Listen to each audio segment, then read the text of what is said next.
Is our reality a simulation? An actual matrix? Can we finally prove there's life after death? And what about this alien UFO thing? Really? There's a lot of cool, smart people working on this stuff, and I'm talking to them. Let's take the time to really explore bigger questions.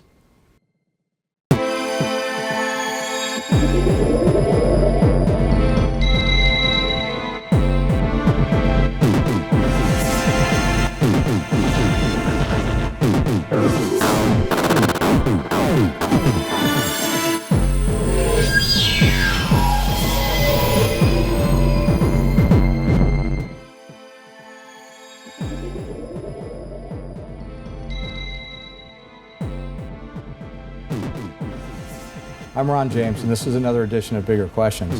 I'm here with Laura Eisenhower.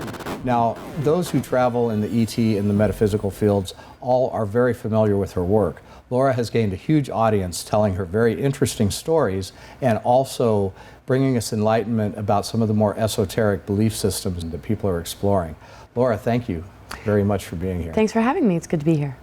Tell us a little bit about where you came from and the experiences that you've had that have brought you to the point you are today. My great-grandfather was President Eisenhower, and so being in this family has always been just a big catalyst to just awakening my divine purpose, I guess you could say, because you ask questions like, okay, well, what am I doing in this family? And what's the deeper connection here? Because I don't feel like a political person, and I do feel I've always felt a very strong mission. And so it first started when I was a child, my awareness of my mission. The age of 5, 6, 7, I was tapping into the collective. I'm very empathic, and I was just feeling into everything, and I had a lot of attention on, the masculine and feminine, and the Christ Sophia, type energies, and I wasn't like naming those things, but I was sensitive to the programmings, and just always asking questions that I would, begin to answer through this deeper soul journey that I've been on that relates to the underworld and alchemy and, going through huge transformations in order to peel away ancestral patterns, programmings, and social and societal and cultural conditionings that, kind of put us in a place that isn't really authentic to who we really are. Where one can see the chakras that a person's operating from and not, really, being in the fullness of truth. And so being raised in this family and starting to comprehend multidimensional reality and things like extraterrestrials and seeing rumors connected to Eisenhower and visitations with extraterrestrials, I began to awaken aspects of, this journey connected to how mythologies and these deeper, blueprints, the sacred union of the masculine and feminine, how that's actually been targeted. And so the deeper journey for me was always about offsetting some of the things that we see on the world stage and digging real deep into what are the origins of that, where does that come from? And so I've done a lot of research in galactic history. I've lived a path that has felt more mythological than normal, to get, to this deeper aspect of myself, and seeing that, on a collective level that we need to be willing to do that. And we need to be willing to peel away all these different things so that we can get to the heart and core of what our true potential is, so that we can activate our DNA, so that we can expand into our higher chakras and integrate it into our physical experience. And so, how I've gotten to where I am today is just really observing and going through some intense processes and connecting dots so that we can see how everything, connects instead of be so compartmentalized, which is a part of why we put spirituality over here and science over here, and why belief systems are more showing us our fragmented nature instead of something like unity consciousness and living a true expression of being a spiritual being instead of these concepts or belief systems or behaviors that don't seem to be in alignment. So you were talking about your connection with Eisenhower, the president, and there is a lot of legendary mythos about him being very instrumental in what we now have today as a truth embargo and in our very beginnings with our interaction with ET species. There's a story that he met with them. There's a story that things were negotiated through his presidency. Now, obviously you weren't there, so you can't say for sure, but what is your intuitive hit about his impact on that specific issue? Well, I mean, we have to understand that the Second World War wasn't really won. We were dealing with things like Project Paperclip. We were dealing with, Admiral Byrd in 1947 going to Nazi bases in Antarctica and being defeated. So, I mean, all these things were going on underneath. It's like this whole other reality is going on that we don't hear about. Mm-hmm. All of a sudden he's voted into, presidency, and, this facade of, winning the war, begins to just take us further and further away from, the extraterrestrial concept and what that really means and what it was, what is it really about? What is the interaction? And so I would say that he was instrumental in warning us about the military-industrial complex, right, and his integrity. And I think, the imprint that he left, has allowed us to look back and open that door up and ask these questions that weren't asked back then.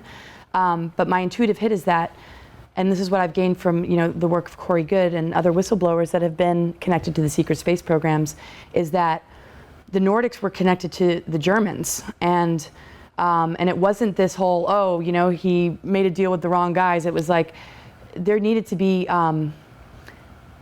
so much, discernment and clarity about the larger picture, that how can you possibly do that in those times? I mean, this is what we're trying to sort out now. Sure. Is these timelines and the deeper history connected to secret societies, connected to these deeper, ET agendas that have been around for thousands of years. And so when it presents itself to a world government or to these power structures, there's been pieces put into place specifically on purpose in order to create this outer facade, which we read in our history books, that have nothing to do with the true history of what actually is going on. And so by the time this other meeting happened, they considered it more of a surrender, because they couldn't really do much. In 1953 is when the UFOs were flown over the White House, and that's when they made negotiations with the Nazis because they didn't have a choice.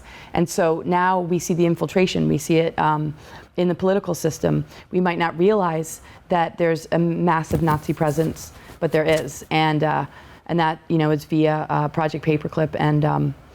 And so I would say he was instrumental in giving us a warning, but his hands were tied, and there was not a whole lot that he could do in order to, keep this negative ET agenda from continuing to grow like a cancer. And so when we look at it, we can be in fear of it, or we can feel like, oh, we've been invaded, or, what is she talking about here? It's really an inside job. It's really about unplugging and purifying our negative ego and seeing what the traps are and understanding the nature of the war. The war is really within. Our free will choices can get us out of the war, but we have to be willing to claim an inner victory and not feed the very thing that has infiltrated. And, healing holistically and coming into balance and all these things that are so important for us right now in order to be more awakened individuals, will offset all of this, and this is where we really have to begin to merge the masculine and feminine and science and spirituality, and recognize that there's so much at stake if we don't take it upon ourselves to awaken to a purpose that we all hold. We can't put it on our leaders. We can't wait for something to come and save us.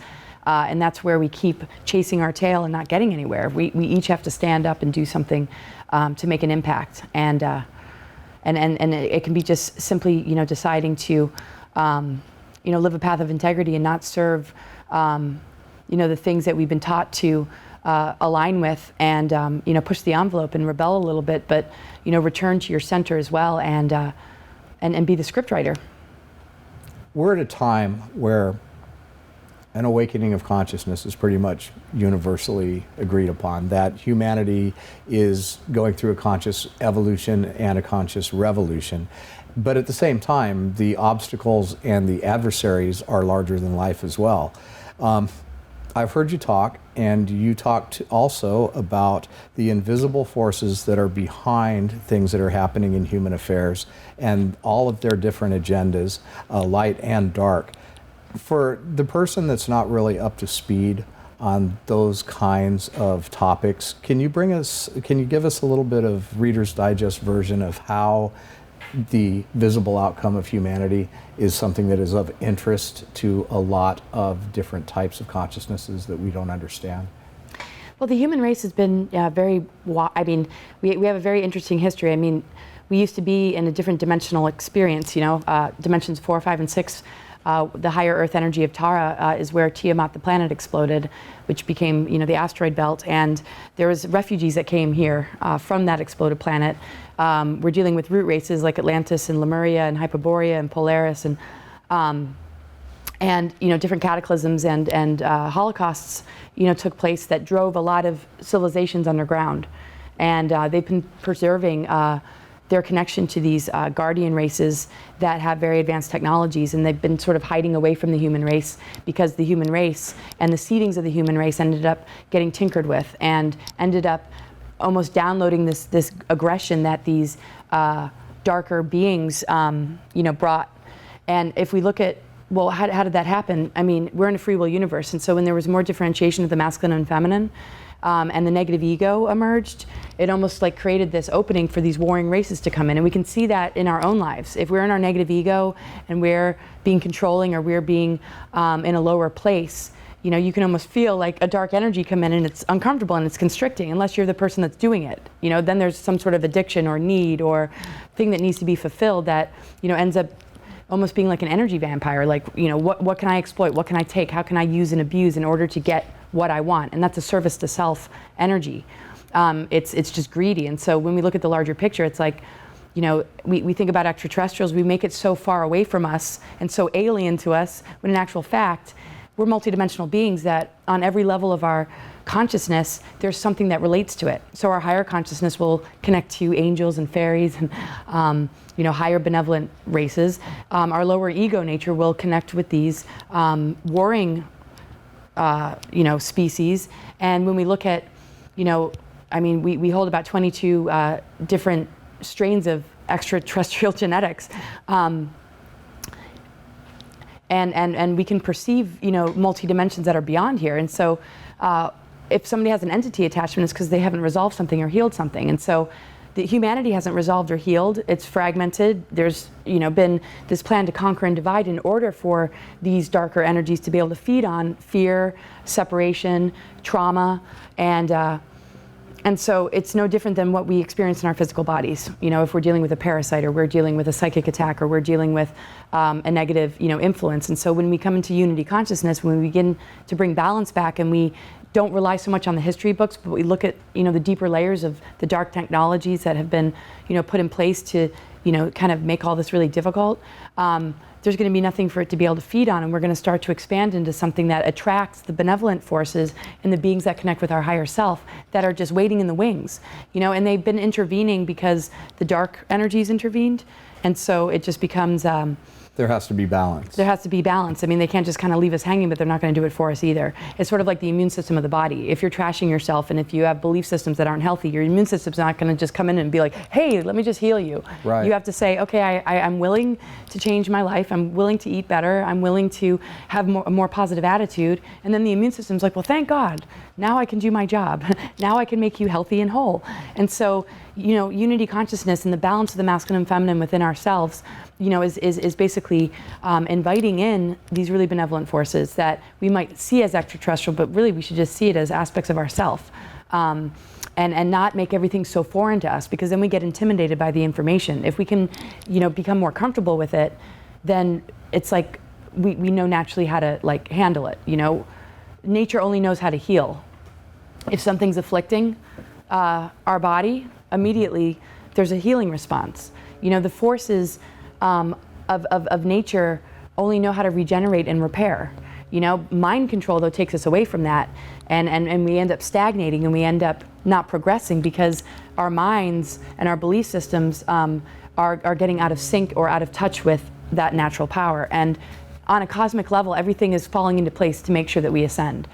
But it's up to us to catch that bus, and let's experience talk about it. mind control for a minute. There's a lot of people talking about that, and that there are hidden technologies that are having a far greater influence on us than what's generally acknowledged.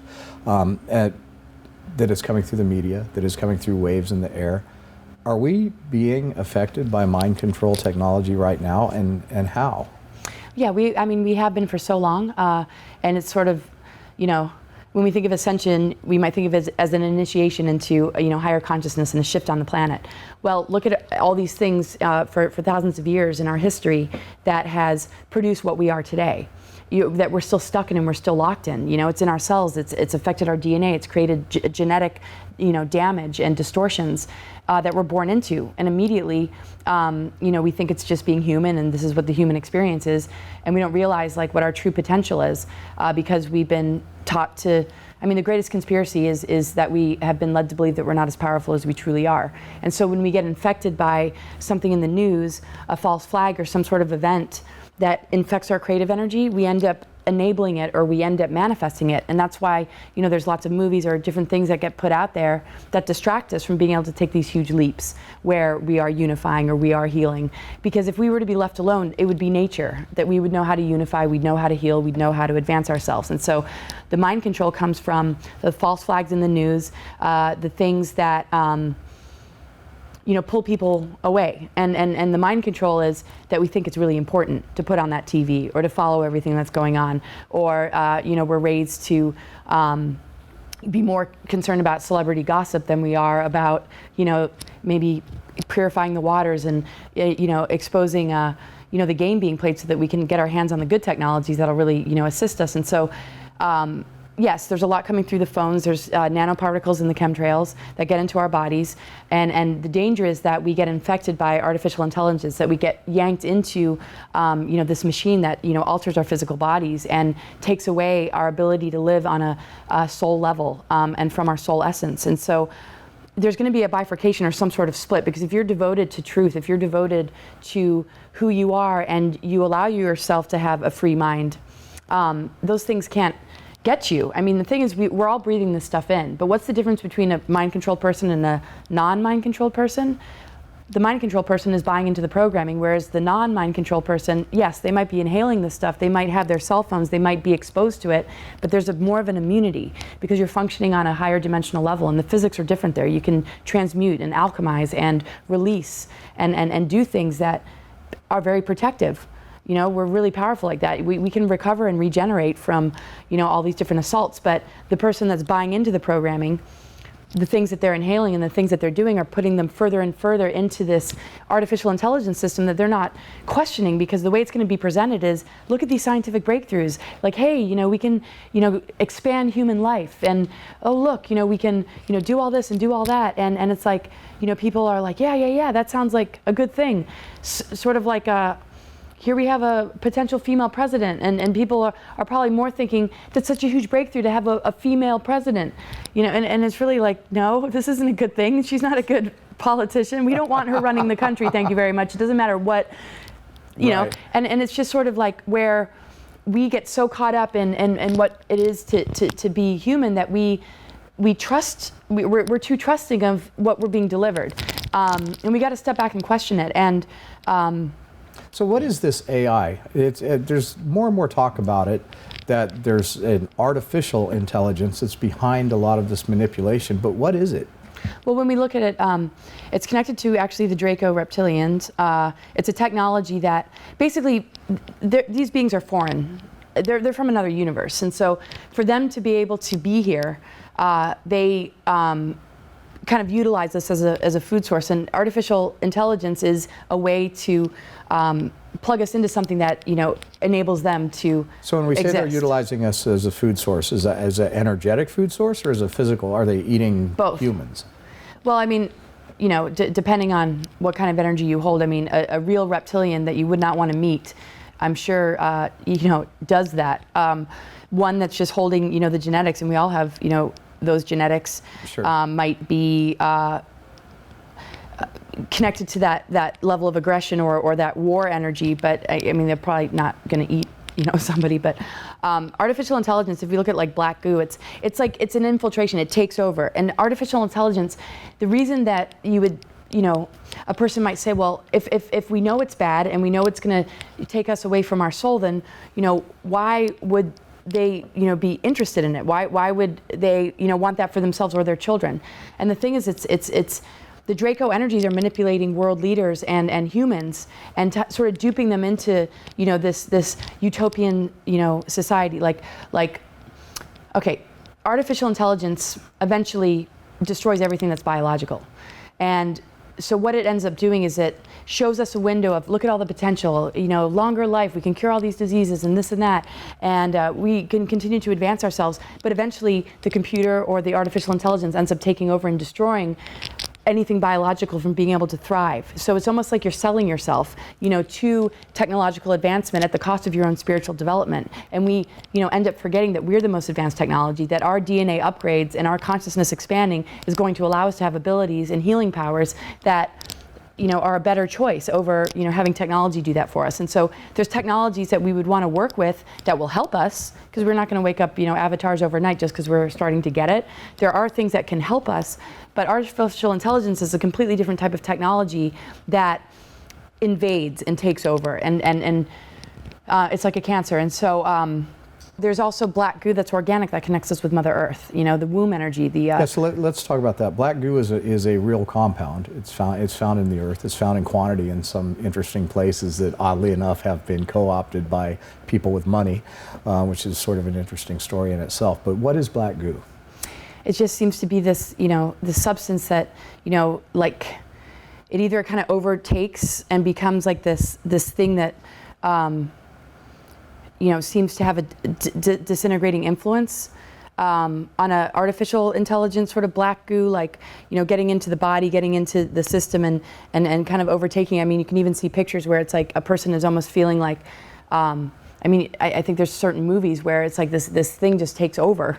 I don't know exactly how that looks or like how that manifests, or I know that some individuals in super soldier programs and mind control projects, experienced, that taking over them, and that there was a fight to maintain connection with the soul and not have this thing completely devour, I guess you could say, that individual, sovereignty or free will. And I think for some that it does take over, and it ends up, being a control mechanism to, create agents of this artificial intelligence that, and they call them AI prophets, those that, kind of come in and encourage transhumanism, as a good thing. And it's like, Corey Goode was talking about how when they go to certain meetings, they have to see whether or not you're infected. And if you're infected, they clear it and try and say, hey, don't go down this road. In other planetary systems and galaxies, it has destroyed, and there's never been an experience of artificial intelligence that worked, But the minute you get reinfected, you're not thinking in that way, because there's greed, there's that elitist perspective of if we can have this, the deals with the Dracos have to do with, we're the ones with the money, we're the ones with the power, we're the ones with the secret space program and the colonies on Mars and in underground bases. As long as we have this, we can compromise the human race and be the big guys here. Well, we were supposed to be mind controlled and infiltrated and enslaved a while back. That we being where we are right now is almost shocking to them, because they didn't expect that we would get as far as we've gotten. The whistleblowing of the Mars agenda that we've seen from numerous people, including me, really screwed up their plans, I have to say. Their hope was that, New World Order would be, really like happening right now, and too many people are waking up. And so when we connect with like organic, black goo type energy, it pulls us into the soul experience, and any sort of disintegrating effect also brings about regeneration and transformation. And it's kind of like going into the underworld and coming back out again and rebirthing, working with the dark matter, working with light and dark, recognizing the light and dark within us. Whereas, artificial technology is just, the dark, kind of swallowing the light, where there's no rebirth. You're just locked into this, system that eventually, destroys itself. And it becomes smarter than the very thing that it's feeding on, without any consciousness, because all it knows how to do is to destroy all biological life, because it sees biological life as a threat. So at first it works, and yes, people will be duped. And then it's like, oh my gosh, what did we do? And there's movies even about this, like Terminator. It's like, yeah. All right, but it's that ego energy that believes it's, and this is where we get the most lost, and where we need to heal the most. It's the ego doesn't look at it because it's instant gratification. People aren't allowing themselves to see that, but enough are, and that's why there's whistleblowers. That's why people like Corey are able to talk about this stuff, because the power of the human spirit and one's connection with higher self is always going to steer one correctly. So when we talk about the secret space program, there's a lot of people that have a lot of different conjectures about what that is. Anything from a few secret aircraft flying into space all the way to bases on Mars and the Moon. And you are in the camp that says that we have that technology and that humanity is a part of it through a completely top secret space program that's light years ahead of what we know as a space program. Can you talk a little bit about that? Yeah, I mean, the advanced technologies that they have are mind-blowing. I mean, everything that we see in sci-fi movies is a reality. I mean, why are we only given, phones and this and that? It's like they're waiting for a big breakthrough where they're ready to do disclosure, but the disclosure is going to be very manipulated. Where they're ready to maybe admit that there's a secret space program or that they have all these advanced technologies. But it's going to be in a way that's distorted so they can still, maintain some level of power. Now, the strategy that they hold is very complicated now. And so they're having a lot of meetings about, how disclosure is going to look. And so there's secret space program alliances and Earth alliances and these sphere beings that have come in that are trying to manage this whole concept of disclosure. Now, if it were to be a data dump or something that happens, too quickly, where the crimes against humanity and all the terrible things that have happened behind the scenes are exposed, that's going to save the day and really help people to not go into that artificial intelligence or transhumanism agenda.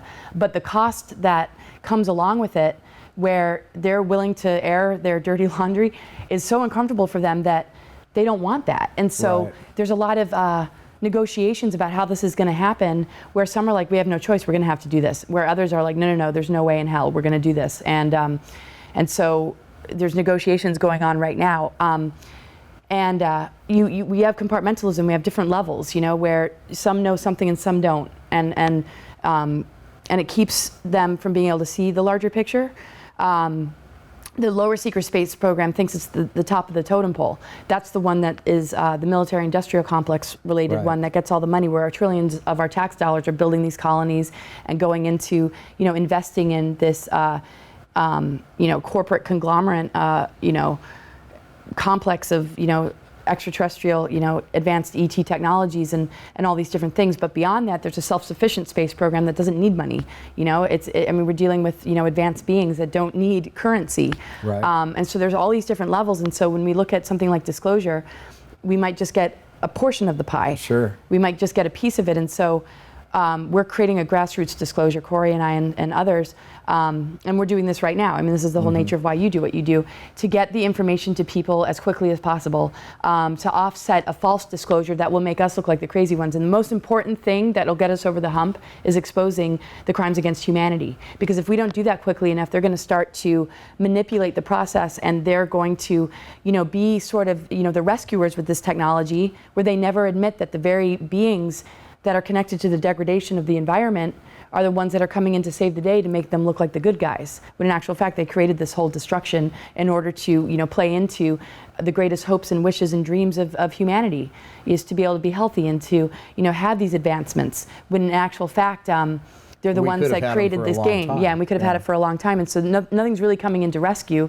It's more like it's coming in to take us to the next level of entrapment, when the real key here is to expose, what's been done, and to get the technologies that are really going to help, but have them guided and integrated into human culture from those that really care, and from those that have been looking out, for the human race and unity consciousness and beings, having their free will. So it's very complicated because, there's false ascension.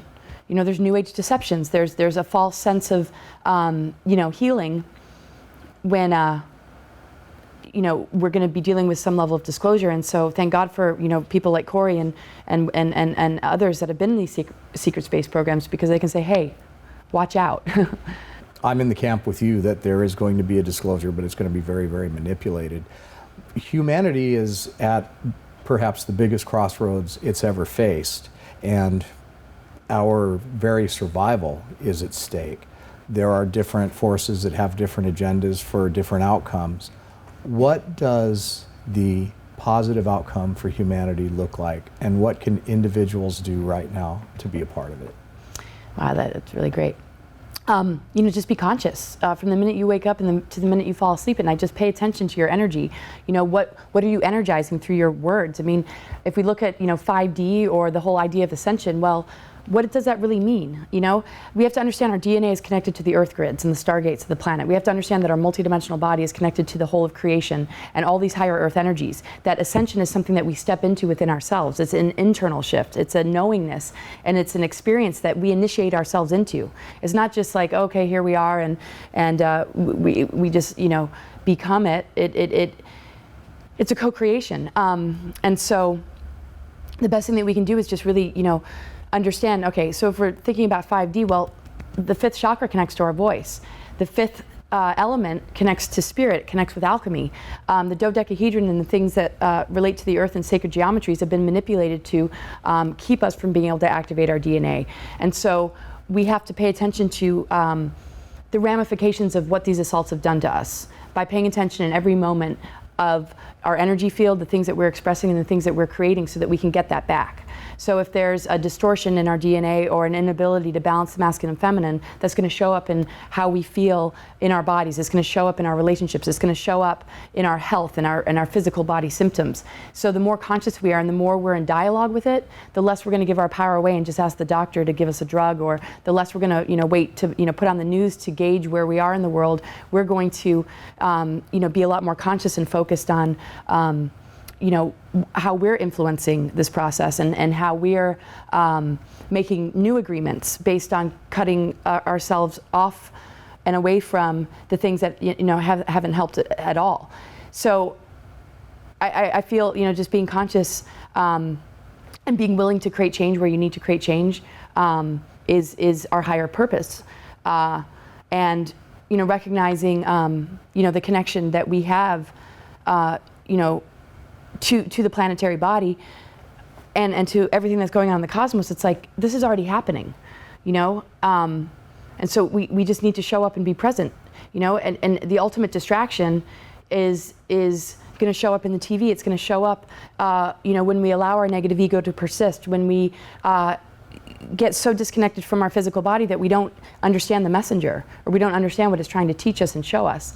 I think the greatest teacher there is just our own life. So observe your life for like a week and ask yourself, where does the change need to happen? Where are you enabling these dark agendas? Where are you still plugged into it, and where are you feeding it? And what can you do to connect with the things that are organic, that are authentic, that also are connected to your truth? Maybe you have to say goodbye to friends that don't see you for who you truly are, and just be willing to, find more like-minded people. And, these changes are huge because our energy is always emitting. I mean, we are the free energy technology, and so one mind-controlled individual becomes a vehicle for the negative agenda to express itself through. But an awakened and conscious and purified being is a conduit for the ascension energies to move through. So if you want ascension, be the vehicle for it. Be the energy, the energetic embodied being that's able to create it. So I encourage clients, it's your internal GPS. Put the instructions in. What are your intentions? What do you want? And devote yourself to it. And if you devote yourself to it like a relationship, it's not going to lead you astray. It's not going to take you away, and you can fall down and get back up again. You don't have to be perfect. It's just making that agreement and saying, I devote to the ascension timeline. I devote to my health and well-being. I devote to the greater good of myself and others. And then things will show up, synchronicities will show up to make sure that you stay strong on that path, and you'll always be able to feel and have a more sensitive, discerning nature to all the things that could threaten that. Your body just tells you. It's like constriction. It's like, okay, that doesn't feel right. Whereas when we're mind-controlled or we're infiltrated, where everything is about what's external. We make agreements with people, or we form relationships that aren't healthy for us. A conscious being is in their wisdom, and that's how we guide the flow, and it naturally produces unity and events that remind us of what it's really about. I mean, I know when we've all chosen our mission. I mean, look at the things that you've done. I mean, look at the things that line up. Look at the people that we get to work with, and it's just a simple choice we made, and that's why we're creating it. You know, I just did I was the MC and the host for the Architects of the New Paradigm Conference, where we were talking about, you know, how we're going to take humanity into its next level.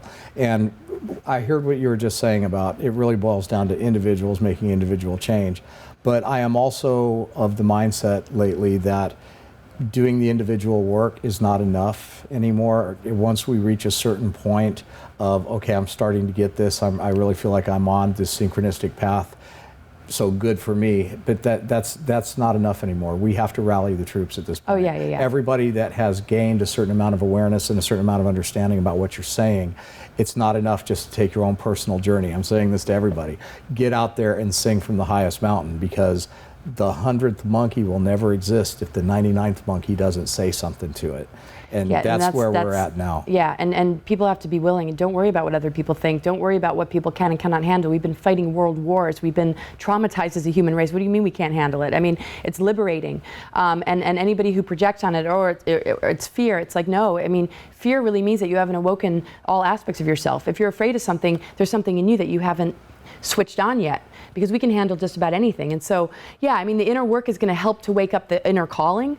But if you don't act upon that calling, and you say, oh, I can't share that, or oh, they'll think I'm crazy, you know, you're not really stepping up. You know, no matter how well you're eating, or how good your relationships are, or how conscious you are, or how much you understand the game being played in conspiracy, yeah, it isn't enough. You know, now do something with it, and you know, be that voice. I mean, when it comes to you know, politics, I'm like, I have the mindset that we're all leaders. We all have to step up to the plate. We all have a, you know, powerful voice, and we can't put it on, oh, you know, those are the whistleblowers, those are the speakers, those are, you know, the people that are creating movements. Let's just watch them. It's like, no, you have the knowledge now. Share it with your friends. Share it with your family. Create something in your local community. Do something on YouTube. Post something and get it out there. You know, and there's no more excuses. And the thing is, you know, when I do say focus on the inner work, it'll be enough to turn the lights on, but then invite people over to be able to see, you know, what is shining through. You know, that it's critical, and this is part of being a global family. You wouldn't like not tell your kids or warn them, you know, and we got to not be so like self-absorbed. So inner work is good until it starts to become like a separate thing from, you know, being in this collective experience, and recognizing the importance of unity consciousness is not just us all getting along and like being like, oh yeah, brother, sister. It's you know, we're sharing codes, we're sharing information, we're creating activations, we're all carrying, you know, a particular piece of the pie, and so there's no excuse. You just get up and do it. Laura, I appreciate you taking some time with us. Thank you for having me. If you like what we're doing, subscribe here on YouTube. If you'd like to go deeper, see more original content, all commercial free, go to IvolveTV.com and become a subscriber. We're repurposing the purpose of media, and we want you to join us.